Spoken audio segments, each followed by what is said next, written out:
Hello, good evening student. कैसे हो आप लोग? कैसी चल रही है आपकी पढ़ाई? आशा करता हूँ कि अच्छे से पढ़ रहे होंगे, लगातार कंटिन्यूटी के साथ मेहनत कर रहे होंगे। ठीक है, अच्छे से क्लासेस देखिए।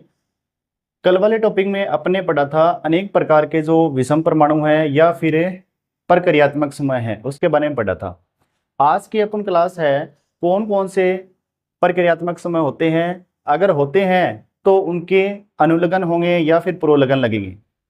दूसरा पॉइंट अपने पढ़ा था कि विषम परमाणु थे, ठीक है, जो किसकी कैटेगरी में आते हैं? प्रतिस्थापी की कैटेगरी में आते हैं।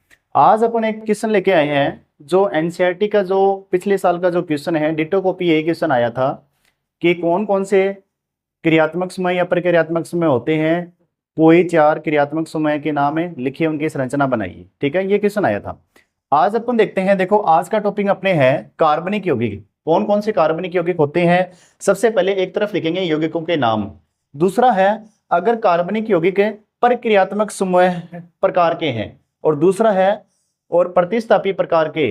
तो अगर प्रक्रियात्मक समूह या फिर क्रियात्मक समूह है तो आप ध्यान रखना उसका क्या लगेगा? अनुलग्न लगेगा। क्या लगेगा? अनुलग्न। अनुलग्न के बारे में अपन एल्केन, एल्किन, एल्काइन टॉपिक के बारे में पढ़ चुके हैं। अगर आपको कोई डाउट है तो वो वाली क्लास आप ले सकते हैं। उसके बाद में प्रतिस्थापी है। प्रतिस्थापी का हमेशा क्या लगता है? पुरोलग्न लगता है। क्या लगता है? पुरोलग्न।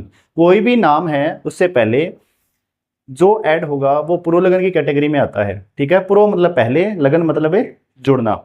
ठीक है, अगर पुरोलग्न है वो किसकी कैटेगरी को दर्शाता है? कार्बन की। जैसे मैथ है, एथ है, प्रोप है, ब्यूट है, ये सारे के सारे क्या है? पुरोलग्न की कैटेगरी में आते हैं। अगर कार्बनिक यौगिक में अगर प्रतिस्थापी समूह आ रहे हैं तो अपन देखते हैं कि क्या क्या लगता है।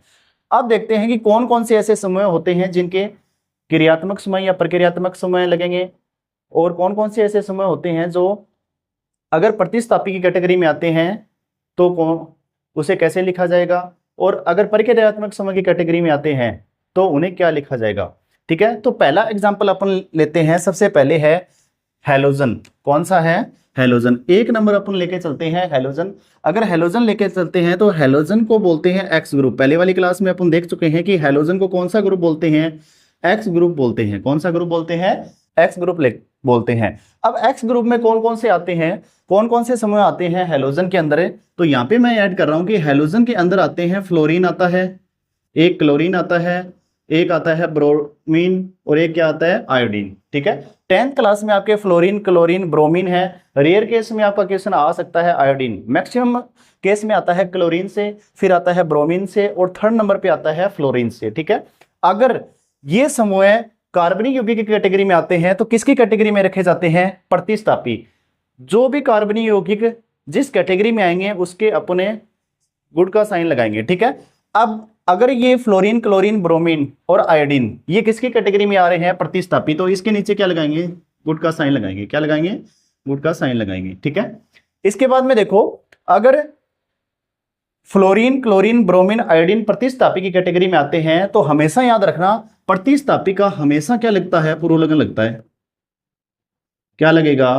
पुरोलग्न लगेगा। बात समझ पे आ रही हो?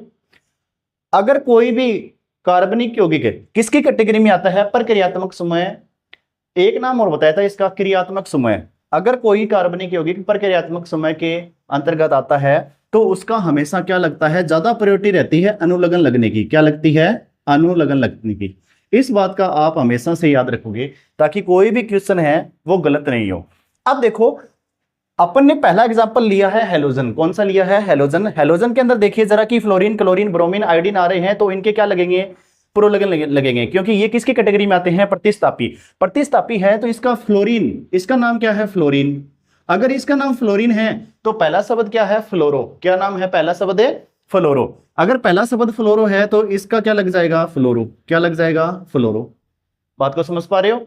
इसके बाद में सेकंड एग्जांपल देखिए कि क्लोरीन है। कौन सा है? प्रतिस्थापी समूह क्लोरीन। प्रतिस्थापी समूह क्लोरीन है तो उसका पुरोलग्न लगता है क्लोरो। क्या लगता है? क्लोरो। मतलब पहला शब्द लगेगा। ठीक है, जैसे हिंदी के अंदर उपसर्ग और प्रत्यय लगते हैं वैसे पहला शब्द लगता है, तो क्लोरीन का क्या लगेगा? क्लोरो लगेगा। इसी तरीके से ब्रोमीन का क्या लगेगा? ब्रोमो। और आयोडीन का क्या लगेगा? आयोडो। क्या लगेगा? आयोडो लगेगा। ठीक है, तो अपन ने क्या देखा है कि अगर फ्लोरीन, क्लोरीन, ब्रोमीन, आयोडीन प्रतिस्थापी समूह के अंतर्गत आते हैं तो पुरोलग्न लगते हैं। और फ्लोरीन का पूर्वलगन लगता है फ्लोरो, क्लोरीन का लगता है क्लोरो, और ब्रोमीन का प्रतिस्थापीय समूह क्या लगता है ब्रोमो, और आयोडीन का क्या लगता है आयोडो। समझ पा रहे हो बात को। इसके बाद में देखिए सेकंड आता है अपने पास कार्बोक्सिलिक अम्ल। कौन सा आता है कार्बोक्सिलिक अम्ल। कार्बोक्सिलिक अम्ल कौन सा समूह आता है कार्बोक्सिलिक अम्ल। इसका सूत्र होता है COOH। क्या सूत्र होता है COOH। अगर इसका रासायनिक सूत्र जो है वो COOH होता है, इसका मतलब ये है कि आप जब +1 केमिस्ट्री पढ़ोगे या +2 पढ़ोगे, नीट की तैयारी करोगे, तो ध्यान रखना प्रत्येक जितने भी क्रियात्मक समूह होते हैं, प्रतिस्थापी होते हैं, उनके पूर्वलगन अनुलगन लगते हैं, वो डिपेंड करता है कि आप किस लेवल का पढ़ रहे हो। ठीक है, 10th बेस के लिए आपको सिर्फ और सिर्फ ध्यान रखना है 4 ही है आपके क्रियात्मक समूह या परक्रियात्मक समूह, और हैलोजन है, एक एल्किल ग्रुप है। ठीक है, अगर एल्किल ग्रुप जैसे मिथाइल ग्रुप है CH3, कल वाली क्लास में मैंने बताया था कि CH3 जो है वो कैसे बनता है, CH4 है, CH4 में से एक हाइड्रोजन अगर रिमूव कर देते हैं, हटा देते हैं, तो अपने पास क्या आता है CH3 आता है, जिसे एल्किल ग्रुप बोला जाता है। और जब जब उसे एल्किल ग्रुप बोला जाता है दोस्तों, तो उसे मिथाइल ग्रुप बोलते हैं। कौन सा ग्रुप बोलते हैं मिथाइल ग्रुप बोलते हैं। इसके बाद में देखिए अपन ने पढ़ा है सेकंड नंबर है जो कार्बनिक यौगिक है वो कार्बोक्सिलिक अम्ल, जिसका सूत्र होता है COOH। ये याद रखना पड़ेगा आपको, कौन सा सूत्र होता है COOH। इसकी संरचना देखते हैं जरा कैसे बनती है। आपको सबसे पहले क्या है कार्बन की वैलेंसी पूरी करनी है, और जब जब कार्बन ऑक्सीजन के साथ जुड़ता है तो हमेशा डबल बॉन्ड बनाता है। जब जब कार्बन डबल बॉन्ड के साथ जुड़ता है, कौन जुड़ता है ऑक्सीजन, तो क्या बनाएगा यहाँ पे अपनी वैलेंसी को कंप्लीट बनाएगा। ठीक है, इसके साथ में क्या है एक हाइड्रोजन है, इसके साथ में क्या है एक हाइड्रोजन। अब देखिए जरा कि आपको एक डाउट आएगा यहाँ पे कि सर आपने तो वैलेंसी कंप्लीट कर दी किसकी कार्बन की, कार्बन की 4 वैलेंसी होती है, तो एक इलेक्ट्रॉन ये रहा 1 2 3 और 1 है 4। इस ऑक्सीजन की वैलेंसी कितनी होती है। मैंने आपको एक ट्रिक बताई थी एक दिन है कि जितने भी एलिमेंट्स होते हैं उससे पहले अक्रिय गैस देखनी है आपको, वो उसकी क्या आ जाएगी वैलेंसी। अब ऑक्सीजन है, ऑक्सीजन का एटॉमिक नंबर होता है, परमाणु क्रमांक कितना होता है 8 होता है, उससे पहले अक्रिय गैस आती है हीलियम। तो वैलेंस इलेक्ट्रॉन कितने रह गए 6 रह गए, कितने रह गए 6। इसका मतलब वैलेंस इलेक्ट्रॉन ही पार्टिसिपेट करते हैं बॉन्ड बनाने में, जब जब बॉन्ड बनेगा तो वैलेंस इलेक्ट्रॉन पार्टिसिपेट करेंगे। ठीक है, इसका मतलब ये हुआ कि इस ऑक्सीजन के कितने हैं 2 इलेक्ट्रॉन तो पार्टिसिपेट कर रहे हैं एक कार्बन के साथ, और एक इलेक्ट्रॉन ये पार्टिसिपेट कर रहा है हाइड्रोजन के साथ, कितने रह गए 4 रह गए, कितने रह गए 4। इसका मतलब 2 इलेक्ट्रॉन तो ऊपर होंगे और 2 ही क्या होंगे नीचे होंगे। अगर 2 इलेक्ट्रॉन आपको कहीं पर भी नजर आ जाए एक साथ, ठीक है एक साथ नजर आ जाए, तो उसे बोला जाता है लोन पेयर। क्या बोला जाता है लोन पेयर। लोन पेयर क्या होते हैं कि अबंधित इलेक्ट्रॉन होते हैं, और बॉन्ड पेयर जब बंद बनता है तो बंधित इलेक्ट्रॉन होते हैं। ठीक है, समझ में आ रहा है। अब इसके बाद में देखो ये क्या है बॉन्ड पेयर है सारे के सारे, जैसे सिग्मा बॉन्ड है, पाई है, ये सिग्मा बॉन्ड है, सिग्मा बॉन्ड है, सिग्मा बॉन्ड है, ये सारे बंधित इलेक्ट्रॉन है।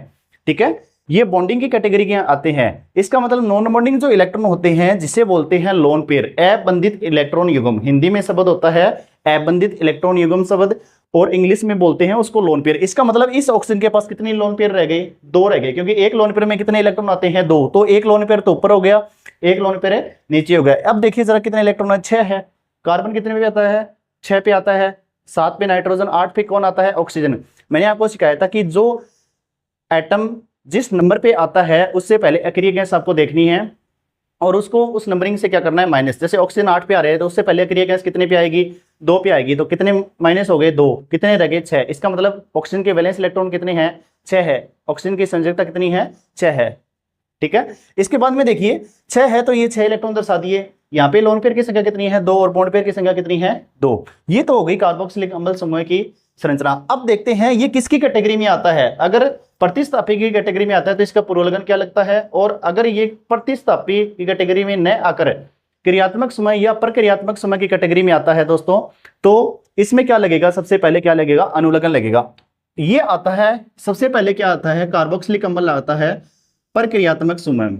किसमें आता है प्रक्रियात्मक समूह। तो इसका मतलब इसका क्या लगेगा अनुलगन लगेगा। इसका अनुलगन क्या होता है यहां पे ही लिख रहा हूं मैं। इसका अनुलगन क्या होता है कि ओइक एसिड होता है। क्या होता है ओइक एसिड। अब देखो कैसे पता चलेगा कि ओइक एसिड होता है। देखो कार्बोक्सिलिक अम्ल है उसमें कार्बोक्सिलिक एसिड, ठीक है एसिड है अम्ल है मतलब एस प्लस साइन देता है। ठीक है, इसका मतलब ये हुआ कि अगर इसका अनुलग्न आता है तो इसका अनुलग्न क्या होगा, कार्बोक्सिलिक अम्ल का अनुलग्न। अगर अनुलग्न आता है तो क्या होगा इसका, ओइक अम्ल, ओइक एसिड। इंग्लिश और हिंदी में एक ही नाम है, क्या होगा, ओइक एसिड। आपको ध्यान रखना है कि कार्बोक्सिलिक अम्ल समूह किसकी कैटेगरी में आता है, प्रक्रियात्मक समूह। अगर प्रक्रियात्मक समूह की कैटेगरी में आता है तो क्या लगाना है आपको, अनुलग्न। कार्बोक्सिलिक अम्ल COOH ग्रुप का अनुलग्न होता है ओइक अम्ल, ऐसे याद रखना है आपको, ठीक है। इसके बाद में देखो 3 नंबर जो है, अगर 3 नंबर आता है, कौन सा एग्जाम्पल आता है, सबसे पहले अपन लेते हैं एल्कोहल ग्रुप।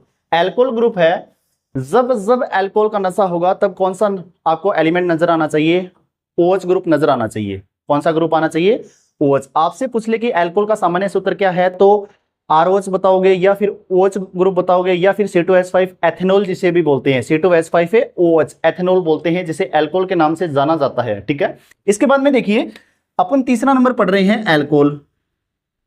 एल्कोहल, अगर एल्कोहल पढ़ रहे हैं तो इसका मतलब ये किसकी कैटेगरी में आता है, प्रक्रियात्मक समूह। किसकी कैटेगरी में आता है, प्रक्रियात्मक समूह। इसका सूत्र होता है OH। क्या होता है, OH। और कुछ बुक में आपको जो से +1 के अंदर आप देखोगे तो इसका एक रासायनिक सूत्र आएगा ROH एल्कोहल।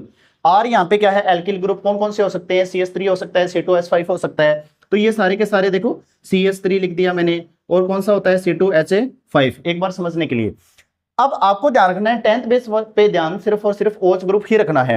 अगर OH ग्रुप प्रक्रियात्मक समूह की कैटेगरी में आता है दोस्तों, तो सबसे पहले क्या है, इसका क्या लगेगा, अनुलग्न लगेगा। इसका अनुलग्न क्या होता है, ओल होता है। क्या होता है, ओल।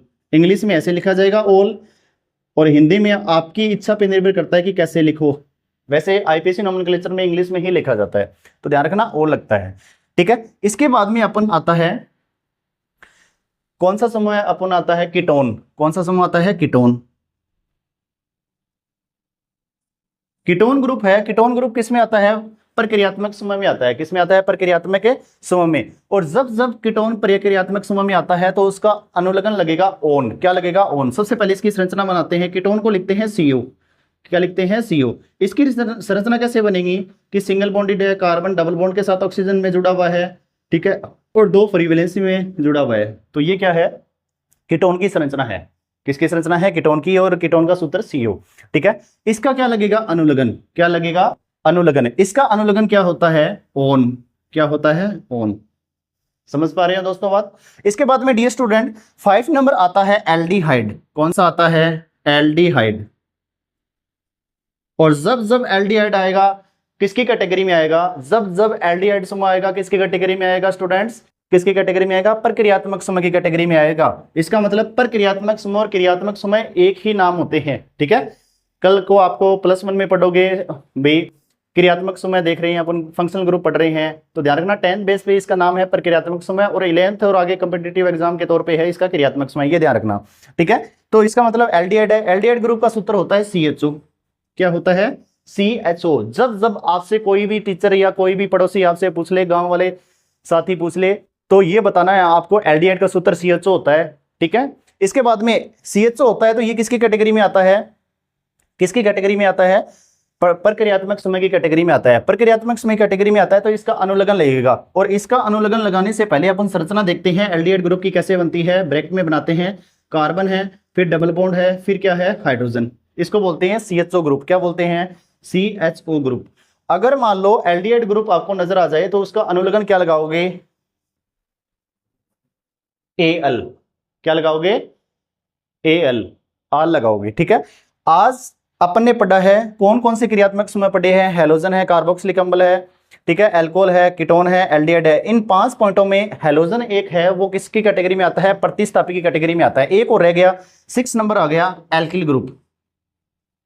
कौन सा ग्रुप आ गया, एल्किल ग्रुप। मैंने आपको पहली वाली क्लास में बताया था कि अगर मान लो मेथेन है, मेथेन में से अगर मान लो एक हाइड्रोजन रिमूव कर दें तो CH3 ग्रुप बनता है। और जब जब मेथेन ग्रुप से एक हाइड्रोजन की कमी होती है तो वो अपने आप को क्या दर्शाता है, एक हाइड्रोजन की कमी को दर्शाता है, जिसे बोलते हैं मिथाइल ग्रुप। मिथाइल का सूत्र क्या होता है, या मैथिल बोल देते हैं कई स्टूडेंट, तो CH3 होता है, ठीक है। अगर CH3 है तो ये किसकी कैटेगरी में आता है, प्रतिस्थापी की कैटेगरी में आता है।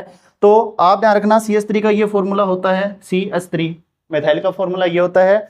इसकी कोई स्ट्रक्चर तो होती नहीं है, स्ट्रक्चर आप बनाओगे तो ये ऐसे बना सकते हो, एक फ्री वैलेंसी में कार्बन के इलेक्ट्रॉन है और 3 हाइड्रोजन जुड़े हुए हैं, ठीक है। इसे बोलते हैं मिथाइल। क्या बोलते हैं? मिथाइल। ध्यान रखना, मिथाइल किसकी कैटेगरी में आता है? प्रतिस्थापी समूह की कैटेगरी में आता है। आज की क्लास में अपने क्या पढ़ा है, दोबारा से रिवाइज करते हैं स्टूडेंट, ठीक है।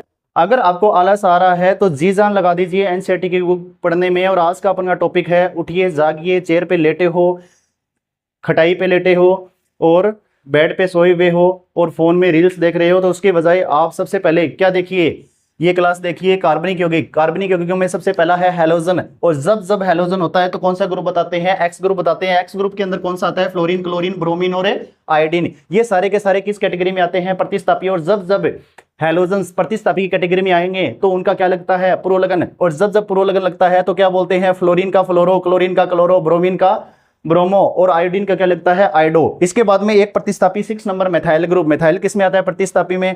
इसका डायरेक्ट आपको नाम रखना है मिथाइल CH3, फॉर्मूला ध्यान रखना है। अब सारे के सारे कौन कौन से हैं? सारे के सारे अपने पढ़े हैं। एक पढ़ा है कार्बोक्सिलिक अम्ल, तीसरा जो है एल्कोहल ग्रुप, चौथा है कीटोन ग्रुप और पांचवा है एल्डिहाइड, ठीक है। 1 2 3 और 1 4, ये सारे के सारे किसकी कैटेगरी में आते हैं? चारों। कार्बोक्सिलिक अम्ल है, एल्डिहाइड है, कीटोन है और एल्कोहल ग्रुप है दोस्तों। ये किसकी कैटेगरी में आते हैं? ये आते हैं प्रक्रियात्मक या क्रियात्मक समूह। और जब जब कोई कार्बनिक यौगिक प्रक्रियात्मक या क्रियात्मक समूह की कैटेगरी में आता है तो स्टूडेंट उनका क्या लगेगा? अनुलग्न लगेगा। क्या लगेगा? अनुलग्न। इसका मतलब अपन को सभी के सभी फॉर्मूले याद होने चाहिए कार्बनिक यौगिकों के। और अगर वो प्रक्रियात्मक समूह की कैटेगरी में आते हैं तो उनके अनुलग्न याद होने चाहिए। तो इसका मतलब कार्बोक्सिलिक अम्ल है, कार्बोक्सिलिक अम्ल का सूत्र क्या होता है? COOH group. अगर COOH ग्रुप है तो ये क्या आता है प्रक्रियात्मक समूह की कैटेगरी में? तो उसका लगता है ओइक अम्ल। क्या लगता है? ओइक एसिड लगता है। अगर एल्कोहल ग्रुप जिसका सूत्र होता है OH ग्रुप है, इसका अनुलग्न क्या लगता है? ओल। अगर मान लो कीटोन ग्रुप है तो इसका क्या लगेगा? ओन, अनुलग्न लगेगा। और अगर एल्डिहाइड है तो क्या लगेगा? एल। अब ध्यान से देखना कि अगर ये सारे के सारे प्रक्रियात्मक समूह है स्टूडेंट, तो आपको स्पेशल एक केस ध्यान रखना है कि अनुलग्न कोई भी हाइड्रोकार्बन श्रृंखला में अगर नामकरण करेंगे तो ये सारे के सारे लास्ट में आएंगे। जैसे मान लो CH3 CH2 OH जुड़ा हुआ है। कौन सा जुड़ा हुआ है? CH3 CH2 OH जुड़ा हुआ है। तो कौन सा ग्रुप नजर आ रहा है इसके अंदर? OH ग्रुप नजर आ रहा है। तो OH का क्या लगेगा? ओल लगेगा। तो CH3 CH2 क्या हो गया? 2 कार्बन है तो क्या हो गया? एथ। क्या हो गया? एथ। तो उसके बाद में कौन लगा हुआ है? OH ग्रुप जुड़ा हुआ है। कौन सा जुड़ा हुआ है? जैसे यहाँ पे CH3 है, यहाँ पे CH2 है और यहाँ पे एक और जुड़ा हुआ हो OH। इस अंगुली की तरफ देखना, OH ग्रुप जुड़ा हुआ हो। CH3 CH2 और OH ग्रुप जुड़ा हुआ हो, इसका मतलब मैथ एथ। और OH ग्रुप का अनुलग्न क्या लगता है? ओल। तो नाम हो गया मैथेनॉल, एथेनॉल। क्या हो गया? एथेनॉल। अगर मान लो एक CH3 ग्रुप जुड़ा होता, एक CH3 ग्रुप अगर जुड़ा होता OH ग्रुप के साथ तो हो जाता मैथेनॉल, जो कल वाली क्लास में पढ़ा था। अगर दो एल्किल ग्रुप जुड़े हुए हों, 2 हाइड्रोकार्बन श्रृंखलाएं जुड़ी हुई हो, जैसे CH3 CH2, ये CH3 है, ये CH2 है और इधर अंगुली के साइड में क्या है? OH ग्रुप जुड़ा हुआ है। तो मैथ एथ। और OH ग्रुप किस में आता है? प्रक्रियात्मक समूह। तो उसका अनुलग्न क्या लगता है? ओल। तो नाम हो गया एथेनॉल। क्या नाम हो गया? एथेनॉल। बात को समझ पा रहे हो? ठीक है। इसी के साथ आज का टॉपिक यहीं पे समाप्त होता है। नेक्स्ट क्लास में अपन इनके IPSC नोमेनक्लेचर जो 10th बेस के, सिर्फ और सिर्फ 10th बेस का लेवल ही आपको बताया जाएगा। तो आलस को त्याग कर अच्छे से क्लास को देखिए और प्रैक्टिस जरूर करिए। ये सारणी का 100% सवाल आता है। अगर ये आपको आ गया तो इसका सेकंड पार्ट जो है रिएक्शन पार्ट जब स्टार्ट करेंगे IPSC नोमेनक्लेचर के बाद, केमिकल प्रॉपर्टीज है, फिजिकल प्रॉपर्टीज है, तो उसमें आपको बहुत ज्यादा हेल्प मिलने वाली है। ठीक है। तो ये आपको फिक्स याद ही होना चाहिए, इससे बाहर क्वेश्चन नहीं जाता है 10th बेस पे। अगर आपको वीडियो अच्छी लगी हो तो कमेंट्स जरूर करना, लाइक्स करना और शेयर जरूर करना और चैनल को सब्सक्राइब जरूर करना। ठीक है। यूट्यूब चैनल जो है वो केमिस्ट्री विद अजय के नाम से है और इसी के साथ एक व्हाट्सएप ग्रुप चैनल है केमिस्ट्री विद अजय के नाम से। वहाँ पे आपको सारी क्लासें जो डेली की डेली रूटीन के अंदर जो 10th बेस पे है, फिर 11th और 12th केमिस्ट्री की भी स्टार्ट करेंगे, वो आपकी सारी की सारी ग्रुप चैनल में शेयर कर दी जाएगी, जिससे आपकी जब भी इच्छा हो पढ़ने की अकॉर्डिंग टू बोर्ड एग्जाम, तब आपको ये क्लासें देखनी है। ठीक है। और लगातार पूरे जुनून के साथ मेहनत करनी है। और जब भी आपको आलस आए तो एक बार घर वालों को जरूर आप अच्छे से, उनका चेहरा है पूरे दिन की उनकी मेहनत है वो अच्छे से देख लेना, आलस दूर हो जाएगा। इससे बढ़िया मोटिवेशन जीवन में आपको नहीं मिलने वाला है। ठीक है। तो आप अच्छा कर सकते हो और बेहतर करो। इसी के साथ आज की क्लास समाप्त होती है। थैंक यू, धन्यवाद, राम राम, गणी गणी, खंबा।